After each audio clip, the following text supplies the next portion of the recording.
අද අරන් ආවේ රසට සැරට පාන් කොත්තුවක් මම හදාගන්න විදිය. ඕන කරන දේවල් සේරම මෙතන පෙන්නලත් තියෙනවා. ඊට අමතරව පැහැදිලි කරලා ලියලත් තියෙනවා. ඔයාලා බලලා හදාගන්නකොට ඒ දේවල් ගන්න. පාන් කොත්තුවට දාන කුකුල් මස් හොද්ද ගොඩාක් රසට හදාගන්න තරමට පාන් කොත්තුව රසයෙන් වැඩි. එහෙනම් අපි හදන්න පටන් ගමු.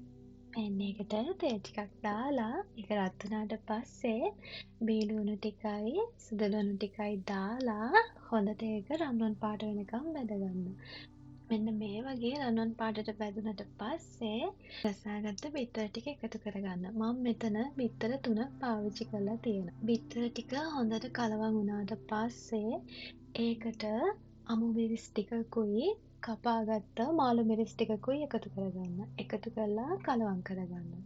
මේ වෙලාවේදී ලිපේ ගින්දර ගොඩාක් වැඩි මට්ටමක තියාගන්න එපා.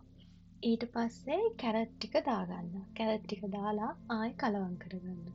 මේ සේරම ටික හොඳට කලවම් වුණාට පස්සේ ගම්මිරිස් කුඩු තේ හැන්දයි චිලි පේස්ට් මේස හැන්දිත් එකක් හෝ එකක් ඔයාලා කැමති ප්‍රමාණයට චිලි පේස්ට් එකතු කරගන්න. ඔයාලා සැරට කැමති කෙනෙක් නම් වැඩිපුර එකතු කරගන්න. අකමැති කෙනෙක් නම් අඩුවෙන් එකතු කරගන්න.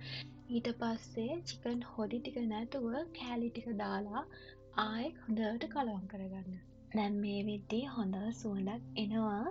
මෙන්න මෙහෙම හොඳට කලවම් කරගත්තට පස්සේ තරමක් ලොකුවට කපාගත්ත පාන් ටික එකතු කරගන්න.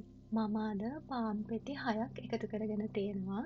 ඊට පස්සේ මේ ටික හොඳට කලවම් කරලා සෝයා සෝස් මේස හැඳි එකයි තක්කාලි සෝස් මේස හැඳි එකයි දාලා හොඳට කලවම් කරගන්න.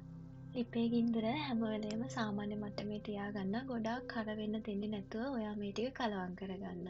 ඊට පස්සේ ඔයා අරන් තියාගත්ත කුකුල් මස් හොදි එක දැන් මේ කලවම් කරගත්ත කොත්තුවට හොඳට එකතු කරගන්න. එකතු කරලා ඔයා මේක හොඳට කලවම් කරගන්න.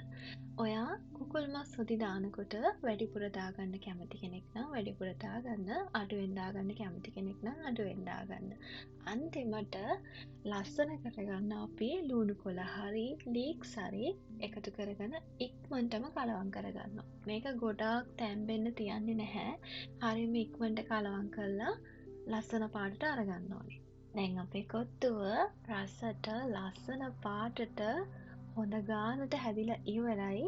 මේ බලන්නකෝ පාන් කොත්තුවට කුකුල් මස් හොදි ඊට පස්සේ සෝයා සෝස් එකතු කරපු හින්දා ලුණු මට්ටම බලලා මං අන්තිමට රස අනුව ලුණු කුඩු ටිකක් තව එකතු කරගන්නවා. එකතු කරලා කලවම් කරගන්නවා. ඔයත් රස බලලා හදනකොට ඔයාගේ රස අනුව ලුණු එකතු කරගන්න. දැන් ඉතින් තියෙන්නේ අපි රසට හදාගත්ත පාන් කොත්තුව රස විඳින්න. ඔන්න බලන්නකෝ මේක මාරම රස පාන් කොත්තුවක්. ඔයාලා අනිවාර්යයෙන් මේක හදලා බලලා රස විඳලා මටත් රස කියන්න ඕන හොඳද? ගිහින් එන්නම් එහෙනම්. ඔයාට සුබම සුබ රාත්‍රියක්.